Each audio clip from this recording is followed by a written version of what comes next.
यहाँ से स्टार्ट करेंगे। दृष्टि इसका हम लोग यहाँ पर देखेंगे जो बीपीएससी का पेपर है, जो 72 बीपीएससी अभी प्रीलिम्स का डेट जो बढ़ गया है, अक्टूबर में होगा। तो यहाँ से जो जितने भी फॉलोइंग पेपर हैं वो हम लोग यहाँ पर पूरे कवर कर पाएंगे, और हाँ जितने भी पेपर बचे हुए थे तो एक एक करके हम लोग यहाँ पर जितने पेपर वो सब कवर करेंगे। साथ में आपको जो सिलेबस पूरा है उसका उसके अकॉर्डिंग आपको यहाँ से पढ़ते रहना है, राइट। करंट अफेयर्स है, और जो यहाँ पर जैसे कि यहाँ पर फुल लेंथ का पेपर है, जैसे मान लो कि यहाँ पर हिस्ट्री के 5 क्वेश्चन है, ठीक है, और ज्योग्राफी के 5 हैं, साइंस के 5 हैं, ठीक है। तो ऐसे करके जितने टॉपिक आ रहे हैं, जैसे 5 क्वेश्चन इसके है तो 5 टॉपिक को लेकर के वो आपको पूरा अच्छे से कवर करना है। हिस्ट्री के 5 है तो हिस्ट्री के 5 टॉपिक को आपको अच्छे से कवर होने चाहिए। तो जितने भी फुल लेंथ पेपर करेंगे वो टॉपिकों के माध्यम से आपको अच्छे से कवर करते जाना है, ठीक है। तो पूरा लिस्ट बनाते चलना है सब पूरे टॉपिक की, राइट। आते स्टार्ट करते हैं। क्वेश्चन यहाँ से देखते हैं 1 नंबर, और हमने 20 नंबर तक पेपर हम लोगों ने देख लिए थे, है ना। बीच में कुछ यहाँ पर पेपर मिस हुए हैं उसमें, तो जो मुझे मिले थे वो मैंने आपको कराया। जैसे कि 21वां पेपर मुझे नहीं मिला हुआ है, मिलेगा तो मैं आपको वहाँ से कराऊंगा, ठीक है। तो आते स्टार्ट करते हैं क्वेश्चन नंबर 22, क्वेश्चन नंबर 1 से टेस्ट नंबर 22 आते। यहीं से पहला क्वेश्चन है, इसमें बोला है कामेट जो है इनमें से कौन सी पर्वत चोटियां हिमालय में, ठीक है। हिमालय पर्वत चोटियां Kamet, Nanda Devi, Dhaulagiri, mount Annapurna first. Answer क्या होगा? आंसर हो जाएगा, तो यहाँ पे देखो पश्चिम से पूर्व की ओर इनका सही क्रम लगाता है कि यहाँ पर हिमालय पर्वत चोटियां हैं जो इनका पश्चिम से पूर्व की ओर सही क्रम में लगाएंगे। तो देखो पश्चिम से पूर्व की ओर लगाएंगे तो यहाँ से जो आंसर हो जाएगा पहले आएगा कामेट। कामेट आपका देशांतर के हिसाब से यहाँ पर उत्तराखंड के चमोली जिले में स्थित कामेट गढ़वाल हिमालय के सुदूर पूर्वी भाग में स्थित है। ये पूर्वी और पश्चिमी कामेट के ग्लेशियरों से घिरा हुआ है, ठीक है। और इसकी संरचना जो होती है, इसकी शिखर संरचना जो होती है पिरामिड जैसी बनाती है, ठीक है। तो ये की पॉइंट आपको नोट करते चलना है। उसके बाद आपका अगला आएगा दूसरा नंदा देवी। नंदा देवी जो है ये 2 शिखर पर्वत समूह के उत्तराखंड में स्थित है, जो विशेष रूप से कामेट शिखर के ठीक पूर्व में चमोली, बागेश्वर और पिथौरागढ़ जिलों की सीमा पर स्थित है। तीसरा है धौलागिरी। धौलागिरी, हाँ ठीक है, तीसरा धौलागिरी हो जाएगा। तो ये नेपाल के पोखरा के उत्तर पश्चिम में स्थित धौलागिरी को माउंट एवरेस्ट के सटीक रूप से मापने को लेकर विश्व के सबसे ऊंचा पर्वत माना जाता है। और चौथा है आपका माउंट अन्नपूर्णा फर्स्ट। तो ये क्या है? ये प्रथम मध्य नेपाल में स्थित है, ठीक है। माउंट अन्नपूर्णा प्रथम जो है ये मध्य नेपाल में स्थित है और धौलागिरी से लगभग 34 किलोमीटर पूर्व में है। करेक्ट आंसर डी, यहाँ से 1 2 3 4 सही होगा। क्वेश्चन नंबर 2 है, निम्नलिखित में से कौन सी चोटी जो है ये निकोबार द्वीप समूह की सबसे ऊंची चोटी होगी? करेक्ट आंसर दूसरे का हो जाएगा, ये है माउंट थुलियर, इसका सही आंसर होगा। National centre for sustainable coastal management द्वारा बनाए गए भारत के तटीय और महासागरीय द्वीप डेटाबेस के अनुसार ग्रेट निकोबार द्वीप पर स्थित माउंट थुलियर 642 मीटर की ऊंचाई के साथ निकोबार द्वीप समूह की आधिकारिक रूप से मान्यता प्राप्त सबसे ऊंची चोटी है। क्वेश्चन नंबर 3 है, इनमें से कौन सा द्वीप समूह 9 डिग्री चैनल द्वारा अलग होता है? ये 9 डिग्री चैनल द्वारा अलग होता है। आंसर क्या होगा? आंसर हो जाएगा तीसरे का। करेक्ट आंसर यहां से बी होगा, सुहेली पार द्वीप और यहां पर मिनी काय द्वीप इसका सही आंसर होगा। तीसरे का बी यहां से क्या होगा? इसका सही आंसर होगा, ठीक है, क्योंकि यहां पर 9 डिग्री चैनल अरब सागर की एक महत्वपूर्ण जल निकाय है जो लक्षद्वीप समूह, कल्पेनी द्वीप और सुहेली द्वीप को यहां पर मिनिकाय द्वीप से अलग करता है। 3 का बी। क्वेश्चन 4, 1994 में अपनाई गई योकोहामा रणनीति निम्नलिखित में से किससे संबंधित थी? ये संबंधित थी, करेक्ट आंसर हो जाएगा चौथे का सी, प्राकृतिक आपदाओं के लिए समन और तैयारी को लेकर के, ठीक है। ये एक सुरक्षित विश्व के लिए योकोहामा रणनीति और कार्य योजना को 23 से 27 मई 1994 के बीच जापान के योकोहामा में आयोजित प्राकृतिक आपदा न्यूनीकरण के विश्व सम्मेलन को अपनाया गया था। इसमें प्राकृतिक जो आपदाएं थी उनमें होने वाली मानव की आर्थिक क्षति, विशेषकर विकासशील देशों में बढ़ती जो प्रवृत्ति थी उसको स्वीकार किया गया था, ठीक है। इसके उद्देश्य में कुछ शामिल थे पॉइंट, जैसे कि इसमें अपने लोगों की सुरक्षा के लिए प्रत्येक देश की संप्रभु जिम्मेदारी को स्वीकार करना है ना, और विकासशील यहाँ पर जो संवेदनशील देश थे उनको प्राथमिकता देना, राइट। क्षेत्रीय अंतर्राष्ट्रीय जो स्तर है उस पर क्या करना, सहयोग को बढ़ावा देना। तो ये सब पॉइंट आप नोट कर सकते हो। क्वेश्चन 5 आते हैं। क्वेश्चन 5 है, अभिकथन कारणार है। देखते हैं, अक्टूबर और नवंबर दक्षिण भारतीय महाद्वीप के उत्तर पूर्वी भाग में सबसे अधिक वर्षा होने वाले महीने होते हैं। 5वें का पहला स्टेटमेंट यहाँ से क्या हो जाएगा? 5वें का पहला स्टेटमेंट आपको जो रहेगा यहाँ से करेक्ट होगा।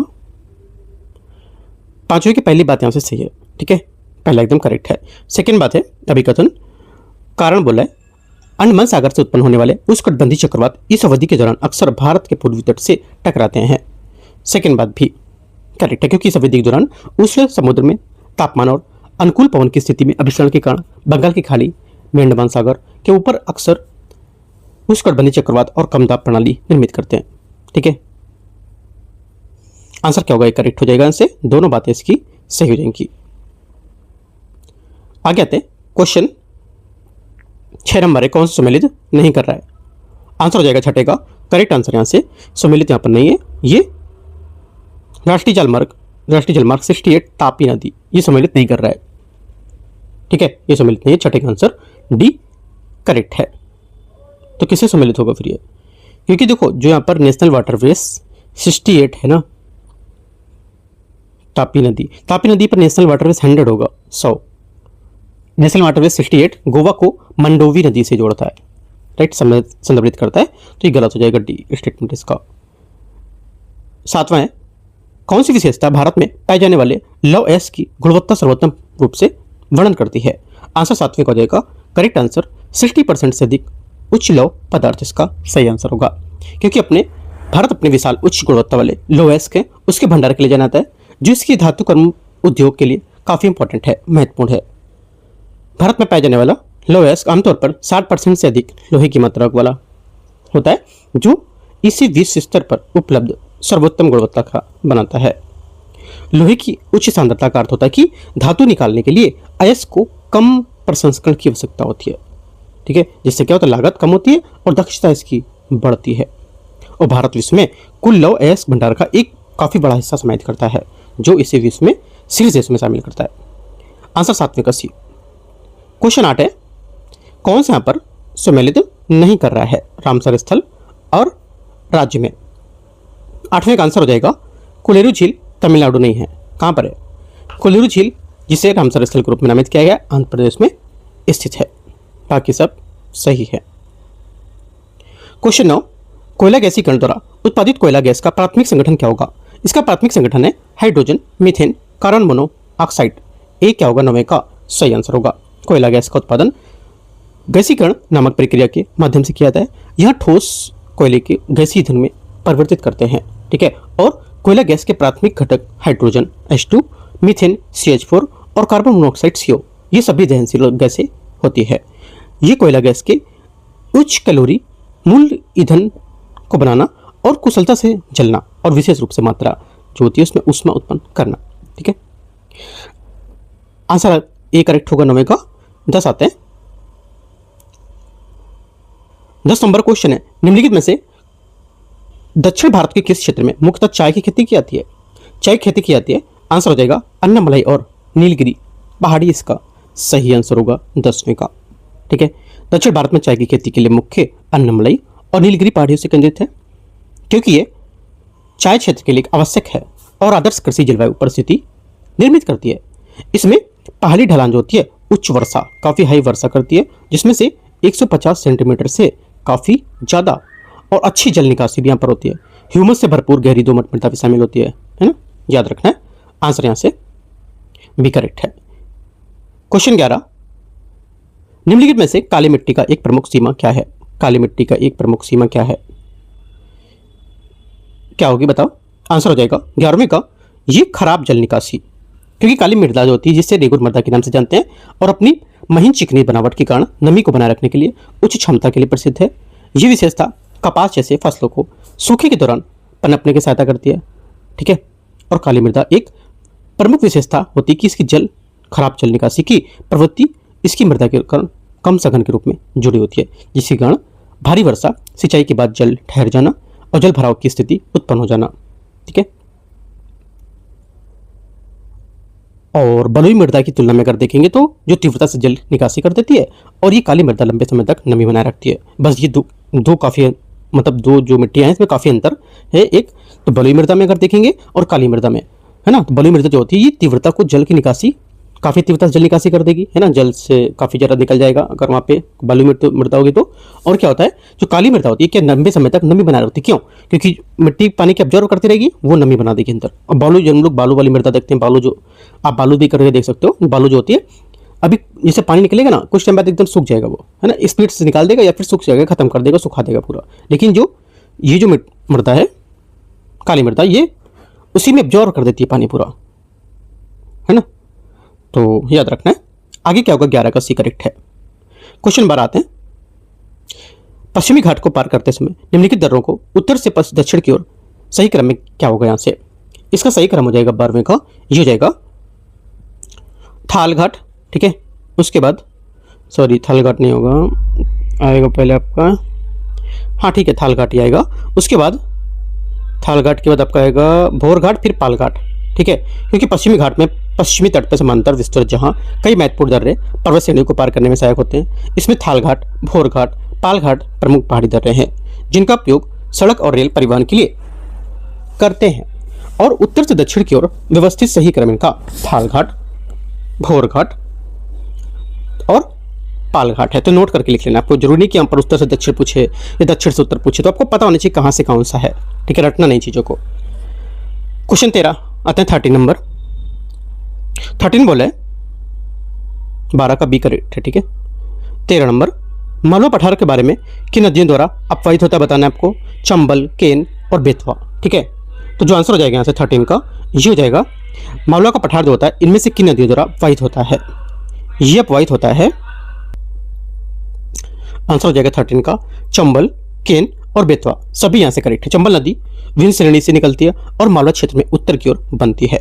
केन जो होती है ये मध्य प्रदेश के पठारी क्षेत्रों से निकलकर मालवा तक बहेगी। और जो बेतवा है ये आपकी मध्य प्रदेश से निकलती है और यमुना की ओर से बहने के पठार को लेकर अपवाहित करेगी। Answer 1, 2, 3 D. 14 नंबर 14, निम्नलिखित में से कथनों पर विचार करना है। बैथुलिथ वृहद ग्रेनाइटिक पिंड होते हैं जिनका पृथ्वी की भूपर्पटी में गहराई में शीतलन होता है तथा ऊपर की परतों के अपरदन के बाद ही प्रकट होती है। 14 का फर्स्ट स्टेटमेंट क्या होगा। 14 फर्स्ट स्टेटमेंट यहाँ से करेक्ट है। लेकोलिथ क्या होता है, गुंबदाकार अंतर्वेदी पिंड होते हैं जो आधार से एक नलीनुमा मार्ग द्वारा जुड़े होते हैं। सेकेंड बात, ये भी करेक्ट है, ठीक है। दोनों बातें यहाँ से एकदम सही है इसकी, ठीक है। आंसर क्या होगा 14 का डी करेक्ट हो जाएगा यहाँ से।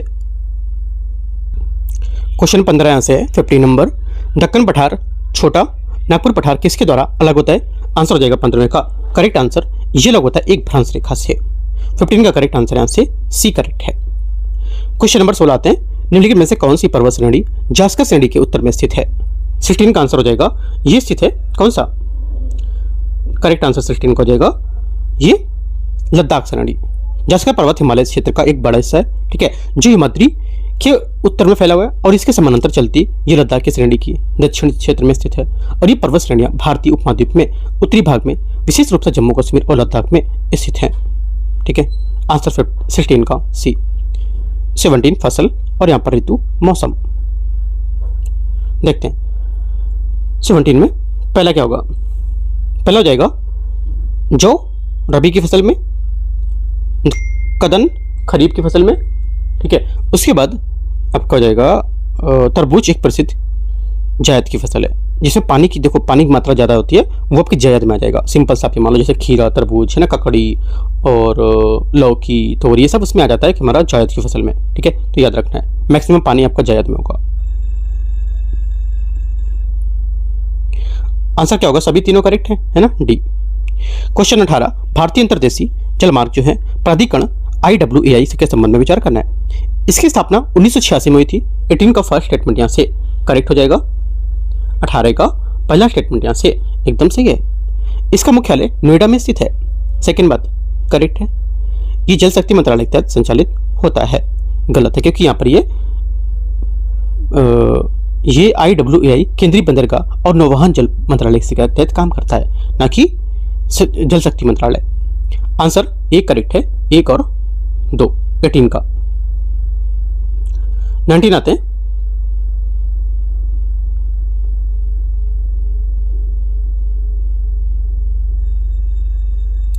उन्नीस नंबर क्वेश्चन 19 बोले पूर्वी घाट के संबंध में विचार करना है। देखते हैं पूर्वी घाट के बारे में। यहां से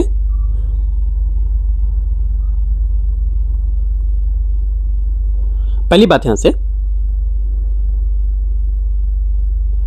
इसमें बोल रहे कि ये 600 मीटर से औसत ऊंचाई के साथ एक सतत पर्वत श्रृंखला है। पहला क्या होगा, पहला स्टेटमेंट यहाँ से 19 का गलत है, क्योंकि पूर्वी घाटी सतत श्रृंखला नहीं है, बल्कि लगभग 600 मीटर की औसत ऊंचाई के साथ साथ असंतत पहाड़ी है। पहला गलत है। सेकंड आते हैं। सेकंड बोले कि यह पूर्वी तट के समानांतर महानदी के दक्षिण से लेकर नीलगिरी पहाड़ियों तक विस्तृत है। सेकंड बात क्या होगी? सेकंड यहां से सोचो क्या होगी?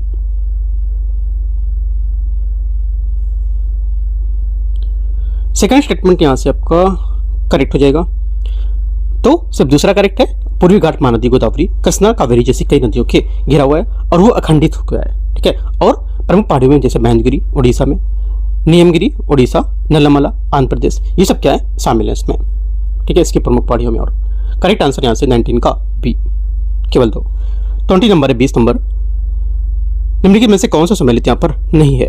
मौसम और अवधि के हिसाब से यहाँ पर सम्मिलित नहीं होगा। 20 का करेक्ट आंसर हो जाएगा दक्षिण पश्चिम मानसून का आगे जो बढ़ना मई से अगस्त के बीच में, ये क्या होगा? इसका गलत सम्मिलित है 20 में, क्योंकि दक्षिण पश्चिम मानसून का आधिकारिक तौर पर जून शुरू होता है और सितंबर में जारी रहता है और मई अगस्त तक नहीं होगा इसमें। जून और क्या होगा? जून में शुरू होता है और सितंबर तक जारी रहता है। ठीक है।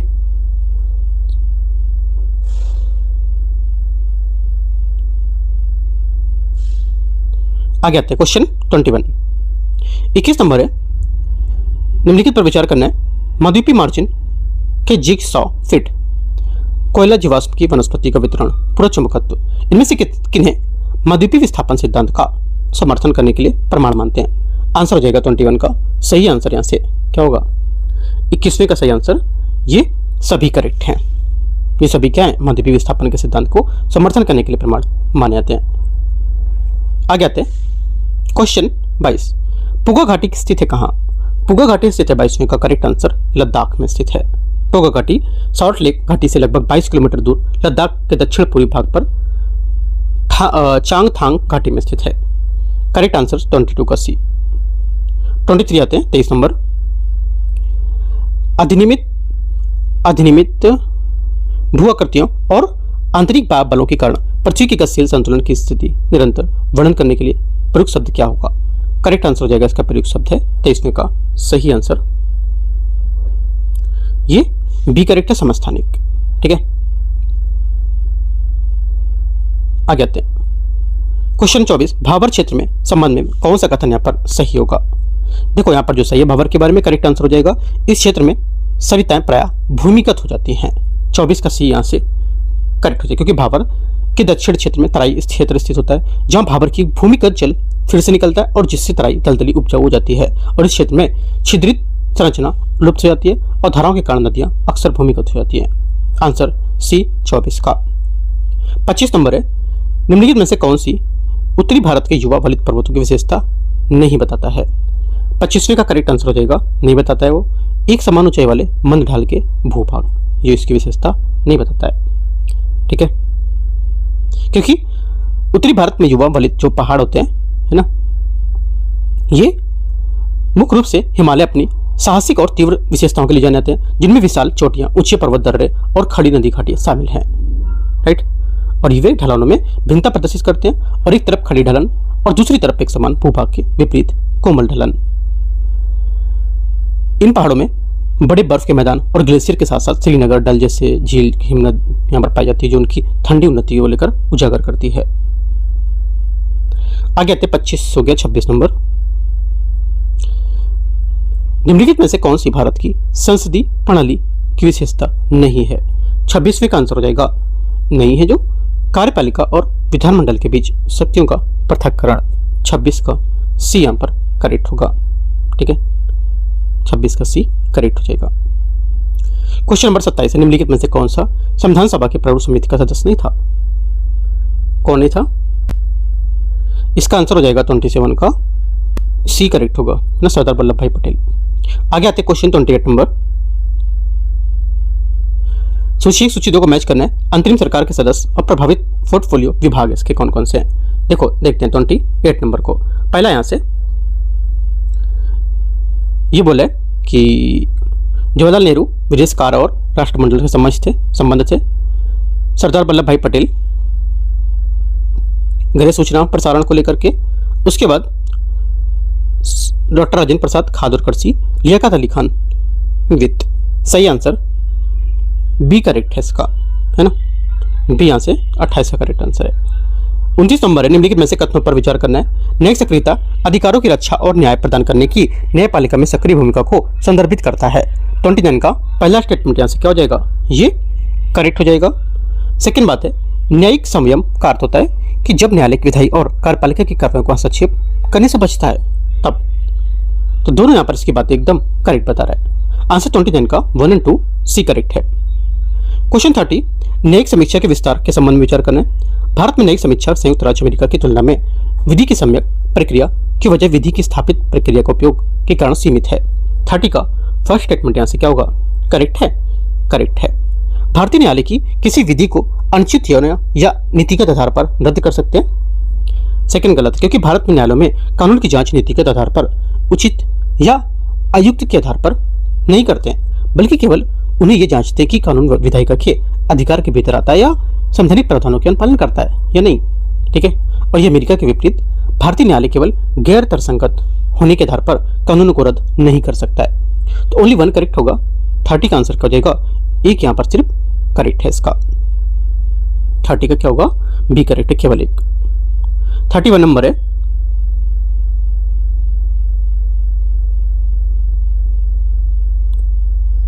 आते 31, बिहार आर्थिक सर्वेक्षण 25-26 के अनुसार बिहार का सबसे समृद्ध जिला कौन सा है। 31 का आंसर हो जाएगा, इसका सबसे समृद्ध जिला पटना है। ठीक है, पटना इसका करेक्ट आंसर हो जाएगा। आगे आते क्वेश्चन 32, सर्वोच्च न्यायालय का संगठन और अधिकार क्षेत्र निम्नलिखित में से किसके अंतर्गत आता है। आंसर हो जाएगा 32 का, ये आता है भाग 5 अनुच्छेद 124 से 147 के बीच। ठीक है, सही आंसर यहाँ से बी करेक्ट है। 33 नंबर है, बिहार के किस स्थान पर भारतीय विमानपत्तन प्राधिकरण एक नए हवाई अड्डे के निर्माण को मंजूरी दी गई है। 33 का आंसर बिहटा इसका आंसर होगा, बिहटा इसका सही आंसर है। और इस हवाई अड्डे को 2026 तक पूर्ण करने का लक्ष्य भी रखा गया है ना।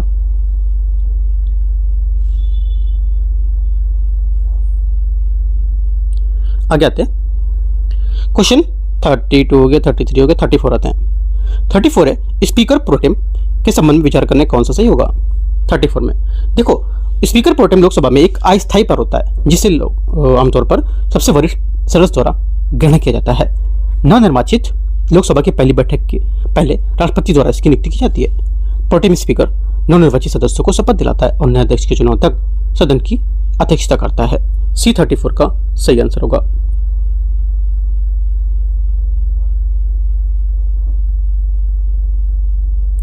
आगे आते हैं क्वेश्चन 35, 35वें राष्ट्रीय खेल 2025 में पदक तालिका बिहार का स्थान क्या था। 35 का आंसर हो जाएगा, बिहार का जो स्थान है ये 29वां है, एक करेक्ट हो जाएगा। 36 नंबर 36,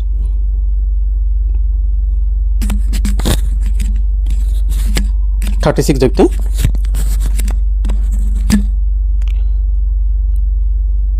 36 बोले, अनुदान के प्रकार और विवरण कौन सा इसमें सम्मिलित नहीं कर रहा है।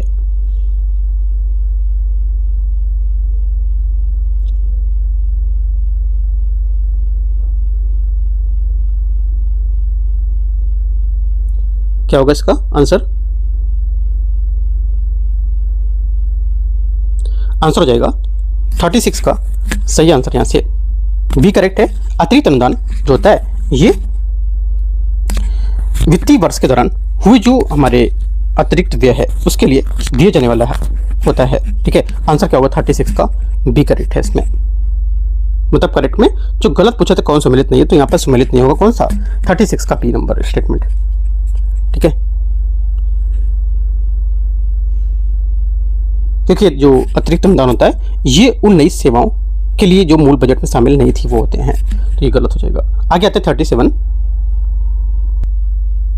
37 है, निम्नलिखित में से कौन सा अनुच्छेद 110 के अंतर्गत शामिल नहीं है? आंसर क्या होगा? आंसर जाएगा 37 का। करेक्ट आंसर यहाँ से संसद सदस्यों के वेतन और भत्ते, सी यहाँ से आंसर होगा।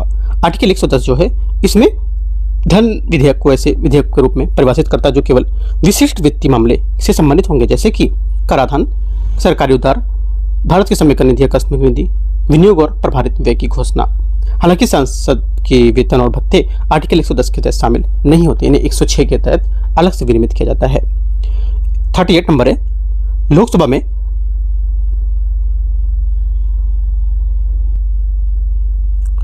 में अविश्वास प्रस्ताव को स्वीकार करने के लिए आवश्यक न्यूनतम समर्थन क्या होता है?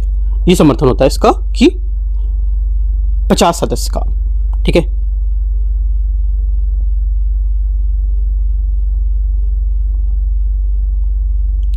करेक्ट आंसर क्या होगा? 50 का आंसर हो जाएगा आपका, सॉरी 50 कह रहा हूँ, 38 का आंसर 50 यहाँ पे जो होगा ये करेक्ट होगा। इसमें कुछ खास और इम्पोर्टेंट तो नहीं है 38 में। 39 देखते हैं, संसदीय प्रक्रिया और इसके यहाँ पर विशेषता दे रखा है। तारांकित प्रश्न क्या होते हैं? देखो, जो तारांकित प्रश्न हैं ये पूछा क्या है, इसमें पूछा कौन सा गलत है। जो तारांकित प्रश्न होते हैं ये क्या होते हैं? तारांकित प्रश्न तारांकन चिन्ह से चिन्हित तारांकित प्रश्न का उत्तर सदन में मौखिक रूप से दिया जाता है। ठीक है, जिससे सदस्य के बाद अनुपूरक प्रश्न पूछ सकता है। ठीक है, तो क्या होगा? ये अनुपूरक प्रश्न पूछने की अनुमति नहीं होती है, बल्कि पूछ सकता है। तो गलत हो गया, तो गलत ही पूछा था, तो यही गलत स्टेटमेंट है इसका। बाकी और करेक्ट होंगे इसमें, बी सी डी जो है वो करेक्ट है। अतारांकित, अल्पसूचना और सोनिकल।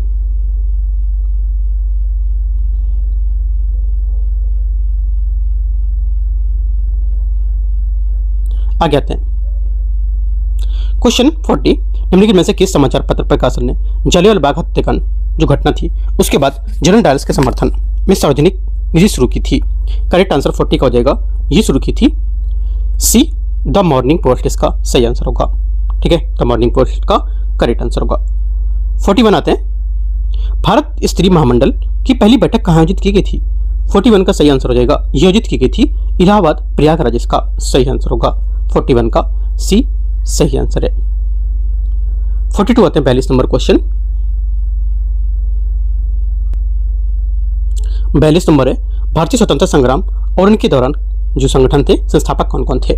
पहली बात देखते हैं 42 में क्या है। इसमें पूछे कौन सा इसमें सही सम्मिलित नहीं कर रहा है? नहीं सही सम्मिलित है वो हो जाएगा भारतीय राष्ट्रीय नेता सुभाष चंद्र बोस, ये गलत है। ठीक है, भारतीय राष्ट्रीय जो नेता थे ये सुभाष चंद्र बोस नहीं थे, तो गलत हो गया यहाँ से। ठीक है, सुभाष चंद्र बोस कौन थे फिर? इसमें सुभाष चंद्र बोस तो थे नहीं, भारतीय राष्ट्रीय सेना के, भारतीय राष्ट्रीय सेना नेता नहीं, भारतीय राष्ट्रीय सेना ये मोहन सिंह थे, है ना, भारतीय राष्ट्रीय आर्मी मोहन सिंह, ये गलत हो जाएगा 42 में।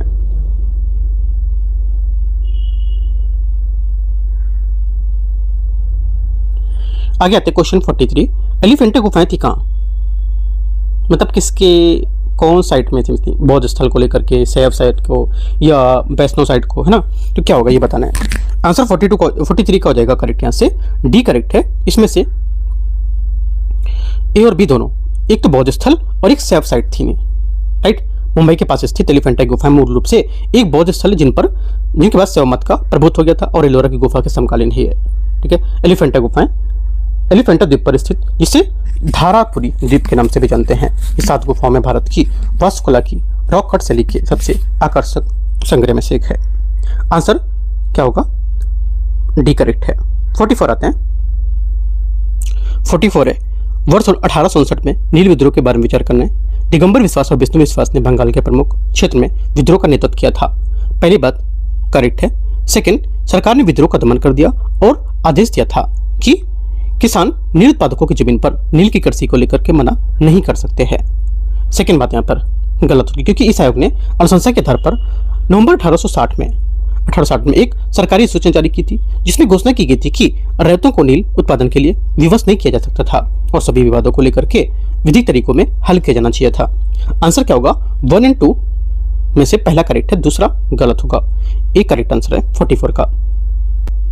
क्वेश्चन 45 है, निम्नलिखित में से कौन सा सडंग पद से संबंधित है? सडंग पद से संबंधित है। आंसर 45 को हो जाएगा चित्रकारी। पहली शताब्दी से पूर्व भारत के सारंगा या चित्रकला के 6 अंगों का विकास देखा गया था, जिन्हें आज भी कला के प्रमुख सिद्धांत में माना जाता है। ठीक है, रूप भेद होता है दिखावे का ज्ञान, प्रमाणम मतलब सही धारणा और माप समझना, ठीक है, और भाव मतलब रूप की भावनाओं को क्रिया, और सदृश्यम समरूपता। तो ये सब नोट कर लो पॉइंट। 45 का बी करेक्ट है। 46 आते हैं, निम्नलिखित में से कौन सी वर्नाकुलर प्रेस एक्ट 1878 का एक प्रावधान विशेषता थी? आंसर क्या होगा?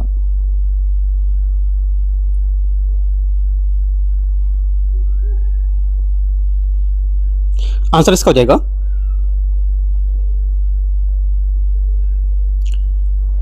करेक्ट 46 का सी करेक्ट है ना। जिला मजिस्ट्रेट प्रकाशकों की जमानत राशि जब्त कर सकता था, क्योंकि वर्नाकुलर प्रेस एक्ट 1878 को देशद्रोही लेखन या ओरिएंटल जो भाषा थी उसमें प्रकाशित अखबारों में था और इनको नियंत्रित करने के लिए लाया गया था। और इस अधिनियम के मुख्य प्रावधान में से एक था कि जिला मजिस्ट्रेट की किसी भी वर्नाकुलर प्रिंटर या प्रकाशक एक ऐसा बॉन्ड लेने में आदेश दे सकते थे कि वे सरकार के खिलाफ असंतोष फैलाने को लेकर समुदाय के बीच वैमनस्य बढ़ाने की सामग्री को प्रकाशित न करें। आंसर सी करेक्ट है। 47 नंबर आते हैं 47। राजा रवि वर्मा एक प्रसिद्ध भारतीय चित्रकार थे, ठीक है, तो कहाँ के? आंसर हो जाएगा 47 का, ये थे त्रावणकोर के, ठीक है, करेक्ट आंसर हो जाएगा। और उन्होंने 1873 में वीणा कला में प्रदर्शनी पुरस्कार भी जीता था। चौसा का युद्ध लड़ा गया था कब? बताओ 48 का क्या आंसर होगा? आंसर हो जाएगा 48 का करेक्ट आंसर 1539 इसका सही आंसर होगा, ठीक है, 48 का ये सही आंसर है। 49 नंबर आते हैं 49 नंबर क्वेश्चन।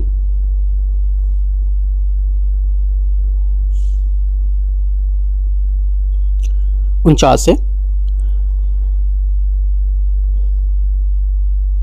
विजयनगर साम्राज्य के निम्नलिखित शासकों पर विचार करना है और उन्हें कालक्रम के अनुसार व्यवस्थित करना है।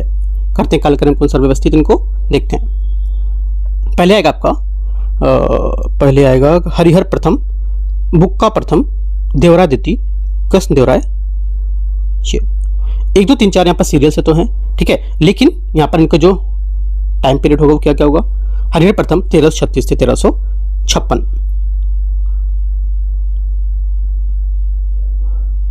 ठीक है।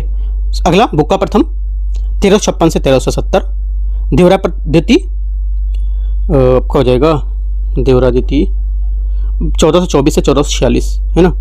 उसके बाद कृष्ण देवराय आएगा 1509 से 1529। Correct answer 1 2 3 4 B number. 50 number है 50। हरिसेन निम्नलिखित में से किस गुप्त शासक के दरबारी कवि था? हरिसेन। आंसर हो जाएगा, कहीं कि हरिसेन लिखा है, यहाँ पर हरिसेन लिखा हुआ है, ध्यान रखना है, एक ही है। करेक्ट आंसर यहाँ से 50 का जो सही आंसर हो जाएगा ये समुद्रगुप्त का दरबारी कवि था, बी यहाँ से सही आंसर हो जाएगा, जिन्होंने प्रयागराज में अशोक के स्तंभ पर लिखी प्रयाग प्रशस्ति में अपनी 100 युद्धों का नायक बताया था। आगे आते 51। निम्नलिखित में से कौन से यहाँ पर सही मैच कर रहे हैं बताते हैं, देखते हैं इसको। खिलजी वंश,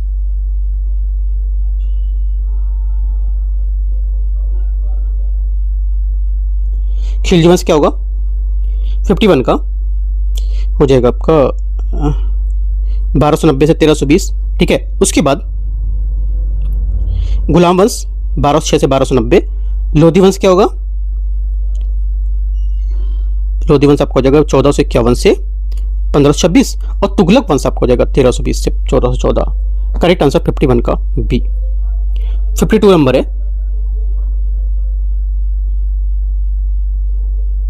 52 नंबर क्वेश्चन। 15वीं शताब्दी में मोइनुद्दीन चिश्ती की दरगाह पर मस्जिद और गुंबद का निर्माण किसने करवाया था? 52 का आंसर क्या हो जाएगा? करेक्ट हो जाएगा यहाँ से, ये कराया था महमूद खिलजी, सही आंसर होगा। आगे आते क्वेश्चन 53 नंबर। 53 है, निम्नलिखित में से कौन सा कथन मुख्य रूप से मराठों द्वारा लगाए गए चौथ और सदेश मुखी अनुपात को सर्वोत्तम रूप से दर्शाता था? आंसर 53 का करेक्ट क्या होगा? ये हो जाएगा चौथ 1/4, सरदेश मुखी 1/10 भाग, ये सही आंसर होगा। मराठा क्षेत्र के तहत ये कर नहीं थे बल्कि हस्तक्षेप के बदले में सुरक्षा शुल्क के रूप में वसूले जाते थे। 54 है, 1665 में शिवाजी और मुगलों के बीच हस्ताक्षरित संधि का नाम क्या था? बताओ, इसका नाम था 54 का करेक्ट आंसर ये पुरंदर की संधि, सही आंसर है। पुरंदर की संधि 1665 में औरंगजेब के आदेश पर मराठा शासक शिवाजी और मुगलों के बीच हस्ताक्षरित एक महत्वपूर्ण राजनीतिक समझौता था। 55 नंबर 55, इनमें से कौन सा ऐतिहासिक शहर इसके संस्थापकों के साथ सही सम्मिलित नहीं कर रहे हैं? नहीं कर रहे हैं, आंसर 55 हो जाएगा दीनपना।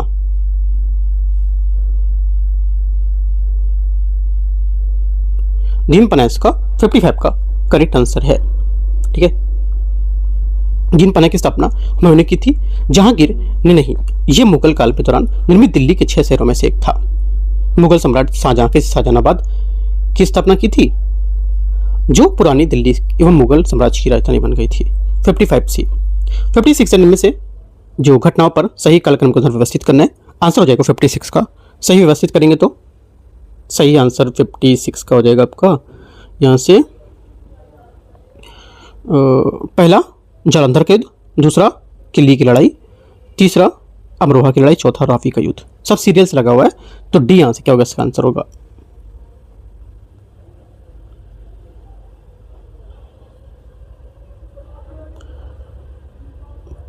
क्या होगा इसका आंसर?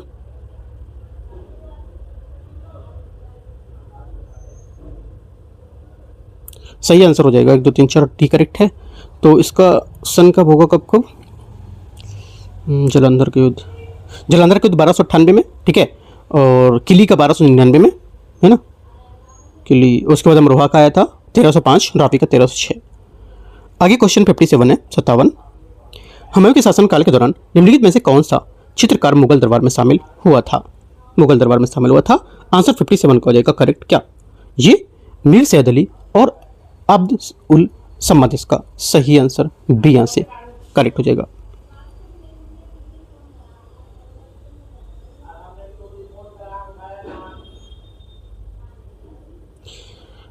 आगे आते क्वेश्चन 58। औरंगजेब की वर्ष 1707 में मृत्यु के बाद दक्कन क्षेत्र में राजनीतिक परिणाम क्या थे? पहली बात है, औरंगजेब की दक्कन नीति का पुरुष सतीश चंद ने 3 चरणों में विभाजित किया था। पहले चरण में 1658 से 1668 मुगलों के बीजापुर कल्याणकारी बीदर पर कब्जा करने का प्रयास किया था। दूसरे चरण में 1668 से 1684 और तीसरा चरण 1684 से 1687। तो आंसर क्या हो जाएगा यहाँ से? 58 का बी करेक्ट है। ठीक है, आगे आते हैं 59 59 नंबर है। सूची 1 सूची 2 को मैच करते हैं। भूमि का प्रकार और यहाँ पर क्षेत्र विवरण इसके कौन से हैं देखते हैं। पहला हो जाएगा किरिंजी पहाड़ी क्षेत्र था, ठीक है, और उसके बाद हो जाएगा मूल्य आपका पशुचारी जो वन क्षेत्र होता था, राइट। उसके बाद मरुदम क्या होता था? मरुदम आपको हो जाएगा ये कृषि भूमि होती थी, और नेथल क्या होता था? एक तटीय क्षेत्र होता था। सही आंसर 59 का डी। 60 नंबर है। किस शासक को नर्मदा नदी तट पर हर्षवर्धन को पराजित करके उसने दक्षिण की ओर से विस्तार को रोकने के लिए सिरे पर बल दिया था या सिरे दिया था? आंसर 60 का करेक्ट हो जाएगा। क्या 60वें का सही आंसर पुलकेशिन द्वितीय इसका सही आंसर होगा बी नंबर। इस संघर्ष का उल्लेख पुलकेशिन द्वितीय द्वारा जारी एहोल अभिलेख जो था उसमें मिलता है, जिसमें हर्ष को उनकी विजय की गर्वपूर्वक उल्लेख देखा गया है। आगे क्वेश्चन है 61। प्राचीन भारत में गुप्त वंश बड़ी संख्या में सोने के सिक्के जारी करने वाला प्रसिद्ध था, जिन्हें कहा जाता था? करेक्ट आंसर दीनार, है ना। आगे आते हैं क्वेश्चन नंबर 62 62 नंबर देखते हैं। 62 नंबर क्वेश्चन 62 है। चंद्रगुप्त द्वितीय के शासनकाल के दौरान भारत आने वाला वह चीनी बौद्ध तीर्थयात्री कौन था जिसने बौद्ध पांडुलिपि एकत्र की थी? सही आंसर 62 हो जाएगा। फाइयान इसका सही आंसर होगा। ठीक है 63। शक युग जो 78 ईस्वी में शुरू होता है और प्राचीन भारतीय सिक्कों का उपयोग किया था, वर्तमान में है क्या? ये वर्तमान में है एक भारतीय गणराज्य का आधिकारिक कैलेंडर। ठीक है, शक संवत पर आधारित भारत का राष्ट्रीय कैलेंडर चैत मास से शुरू होता है और ये समान वर्ष में 365 दिन होते हैं। ठीक है, इसे आधिकारिक तौर पर 22 मार्च 1957 को ग्रेगोरियन कैलेंडर के साथ यहाँ पर निम्नलिखित तौर पर उद्देश्य अपनाया गया था, जैसे कि भारत का राजपथ का प्रकाशन, आकाशवाणी के समाचार बुलेटिन को लेकर के सरकारी कैलेंडर और जनता को भेजी गई आधिकारिक संचार सरकारी पत्र। 63 सी करेक्ट है। 64 नंबर आते हैं 64। 64 नंबर है मौर्य साम्राज्य के प्रशासन के बारे में विचार करना है। तक्षशिला, उज्जैनी, तोसाली और सुवर्णगिरी मौर्य काल के दौरान सुदृढ़ प्रशासनिक जनतल के साथ प्रमुख प्रांतीय केंद्र थे। 64 का पहला स्टेटमेंट यहाँ से करेक्ट है। सेकंड है मौर्य साम्राज्य की भौगोलिक सीमा पूरी तरह से समान प्रशासनिक व्यवस्था थी। सेकंड बात गलत है, क्योंकि मौर्य प्रशासन अत्यधिक केंद्रीकृत थी और एक रूपता पर केंद्रित था। व्यवहार में साम्राज्य की विशाल और विविध प्रकृति के कारण स्थानीय स्तर पर विविधताएं और स्वायत्तता का अंश विद्यमान होते थे। करेक्ट आंसर यहाँ से एक इसका करेक्ट होगा। 65 नंबर है 65 नंबर क्वेश्चन। सूची 1 सूची 2 को मैच करते हैं, देखते हैं। 65 नंबर पहला स्तंभलेख यहाँ पर है फर्स्ट, स्तंभलेख फर्स्ट हो जाएगा आपका। यह अशोक की अपनी प्रजा के कल्याण और संरक्षण के प्रति प्रतिबद्धता को दर्शाता था। करना क्या है इसमें, मैचिंग करना है। हाँ इसमें मैचिंग करना है, ठीक है, मैचिंग करना है। तो ये हो जाएगा आपका पहला वाला ये, ठीक है। उसके बाद स्तंभलेख सेकंड, अशोक की धर्मनीति, स्तंभ 4 रज्जुकों का कर्तव्य और स्तंभ 5 पशुओं और पक्षियों की सूची जिन्हें कुछ दिनों में नहीं मारा जाना चाहिए था। करेक्ट आंसर 65 का आपको हो जाएगा ये करेक्ट आंसर, ए करेक्ट है यहाँ से। 66 है प्राचीन भारतीय इतिहास के संबंध में विचार करने कौन सा जो है शब्द निगम शब्द का सही वर्णन करता है। निगम शब्द का सही वर्णन करता है। 66 का आंसर हो जाएगा आपका यहाँ से ये एक बाजार शहर या व्यापार केंद्र जो शिल्प आधारित गांवों से विकसित हुआ था, ठीक है। और ये प्राचीन भारतीय इतिहास के संदर्भ में पाली साहित्य में निगम का शब्द का उल्लेख प्रमुख रूप से शहरी बस्तियों या कस्बों, विशेष रूप से वाणिज्य से जुड़े जो कस्बे थे उसके रूप में वर्णन करते थे इसका। और निगम को उन बाजारों में शहर को संदर्भित किया जाता था जहां माल की खरीद और बिक्री होती थी। कुछ विद्वानों का तर्क है कि निगम उन गाँव में विकसित होते थे जो मिट्टी के बर्तन बनाने, बढ़ईगिरी या नमक बनाने को लेकर के विशेष शिल्प के लिए जाने जाते थे, ठीक है। निगमों की आर्थिक भूमिका की पुष्टि निगम शब्द वाले सिक्के की खोज से होती थी जो ढलाई व्यापार में उनकी भूमिका का संकेत देते थे। 60 से बनाते हैं 67 महाजनपद और यहां पर इसके राजधानी कौन सी होगी, देखते हैं इसमें। गांधार क्या होगा, गांधार कब हो जाएगा तक्षशिला, ठीक है। उसके बाद वत्स कौशांबी, मत्स्य विराटनगर, कुरु हस्तिनापुर। सही आंसर ए करेक्ट है यहां से 67 का। 68 नंबर है निम्नलिखित में से कौन प्राचीन भारत में अग्रहार का सबसे अच्छा वर्णन करता है। अग्रहार का सबसे अच्छा वर्णन यहां पर करता है 68 में सही आंसर हो जाएगा ब्राह्मणों को दिया गया राजस्व मुक्ति अनुदान हो जाएगा एक तरह से बी, सही आंसर है 68 का, ठीक है। और इन भूमियों के साथ स्थानीय निवासियों से कर वसूलने का अधिकार प्राप्त होता था जो ब्राह्मणों को आर्थिक लाभ देने के साथ साथ उनके सामाजिक अधिकार भी प्राप्त होते थे। आगे आते क्वेश्चन 68 हो गया। 69 नंबर, 69 नंबर है प्राचीन भारतीय समाज में ज्ञापति किसे कहा जाता था। आंसर हो जाएगा 69 का ज्ञापति कहते थे परिवार और संसाधनों को नियंत्रित करने वाला घर का मुखिया होता था। सी करेक्ट आंसर है, ठीक है। वह घरेलू संसाधन जैसे भूमि, मवेशी, धन उत्पादन और औजारों के प्रतीक स्वामी बनाते थे जो परिवार की आजीविका को बनाए रखने के लिए महत्वपूर्ण होते थे। 70 विनय पिटक जो है उसके संबंध में कौन सा कथन सही होगा। इसमें संघ या मठवासी आदेश के शामिल होने वाले नियम को कानून शामिल होते थे। 70 का पहला स्टेटमेंट यहां से क्या होगा, करेक्ट है। सेकंड, उल्लिखित नियमों के अनुसार एक भिक्षु बिना किसी प्रतिबंध के परिवार के निवास में दिए जाने वाले भोजन की किसी मात्रा को स्वीकार कर सकता था। सेकंड गलत है।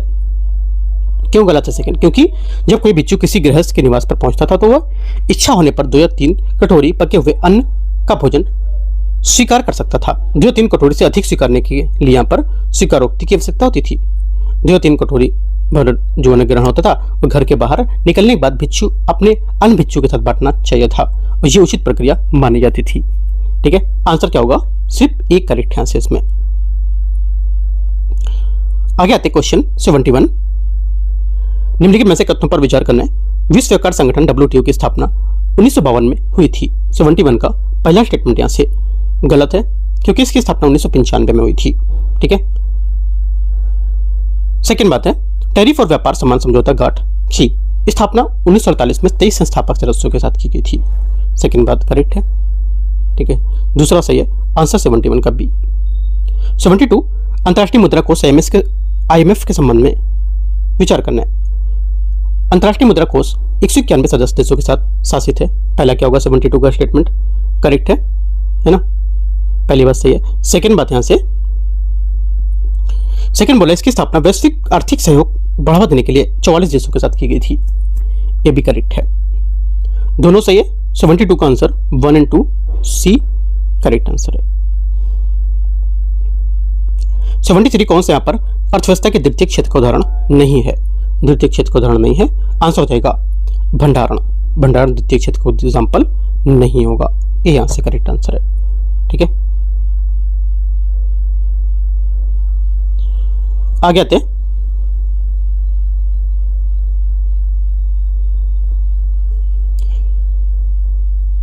भंडारण आपका जो होगा ये तृतीय क्षेत्र का एग्जाम्पल होगा, टर्सरी ना 3।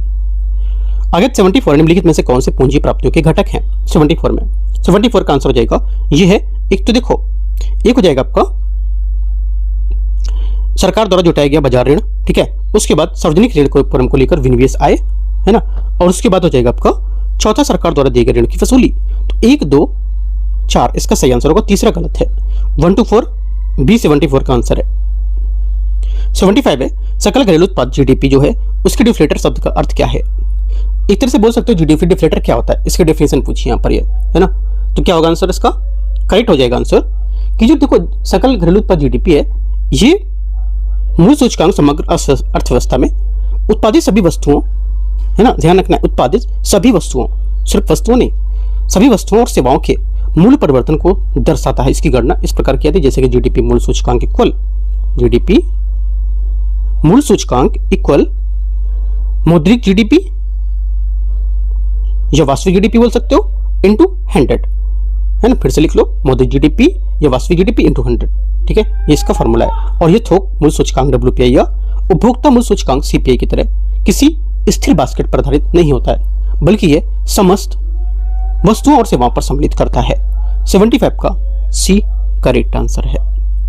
हम लोग 75 क्वेश्चन तक ही डिस्कस करेंगे इसको, और 76 से 150 तक हम लोग कल करेंगे पार्ट 2 में। ठीक है, तो यहाँ से दृष्टि का टेस्ट नंबर 22 भी खत्म होगा, फिर उसके बाद हम लोग स्टार्ट करेंगे आस्था यस का पेपर भी काफी अच्छा है ना, तो हम लोगों ने कुछ पेपर उसे किए हुए हैं, बाकी आगे से उसके स्टार्ट करेंगे। और ठीक है, आस्था यस का और ज्ञान बिंदु का भी क्वेश्चन काफी अच्छे थे, उसके भी हम लोग क्वेश्चन सॉल्व करेंगे। तो देखो जितने क्वेश्चन आते जा रहे हैं यहाँ पर वो क्वेश्चन तो आपको कवर करने ही करने हैं, साथ में जो टॉपिक आ रहे हैं वो टॉपिकों को आपको कवर करते जाना है। तो आप क्या करोगे कि अक्टूबर तक आपके बहुत अच्छे से टॉपिक पूरे कवर हो जाएंगे, और साथ में आपको आंसर राइटिंग भी करते रहना है। अगर अभी आपके पास 2 महीने का टाइम है ना, तो क्या कर सकते हो 2 आंसर आप लिख सकते हो, 1-1.5 घंटे 2 घंटे आप आंसर राइटिंग को, तो बाकी प्रीलिम्स को टाइम दो। ठीक है, तो आंसर राइटिंग में 2 क्लास 3 क्लास करा चुका हूँ, उसके हिसाब से आप करो, प्रैक्टिस करो है ना। नहीं आएगा तो बताओ, मैं आपको बताऊंगा, और बहुत अच्छे से मैंने सिखाया आंसर राइटिंग करना। तो क्लास आप देख सकते हो प्लेलिस्ट में मिलेगी, नहीं मिलेगी तो आप बोलना कमेंट करके, टेलीग्राम पे मैं आपको लिंक शेयर करूंगा। ठीक है, तो अच्छे से आंसर पे अपना प्रैक्टिस करो, एकदम स्टार्टिंग से मैंने सिखाया कैसे कैसे लिखना है। ठीक है, देख सकते हो उसको। एंड करते हैं, all the best, thank you. और अपना चैनल है यूपीएससी नॉलेज टेक, और एक अपने एक और दिल्ली यूपीएससी नॉलेज टेक, दोनों चैनल को सब्सक्राइब करना है। ठीक है, जिसमें से दिल्ली यूपीएससी नॉलेज टेक वाले में आपको आंसर राइटिंग अभी देखने को मिलेगी, शायद रखी होगी वहाँ पर मैंने प्लेलिस्ट में, देख सकते हो। नहीं मिलेगी तो आप कांटेक्ट करना, मैं आपको दूंगा। ठीक है।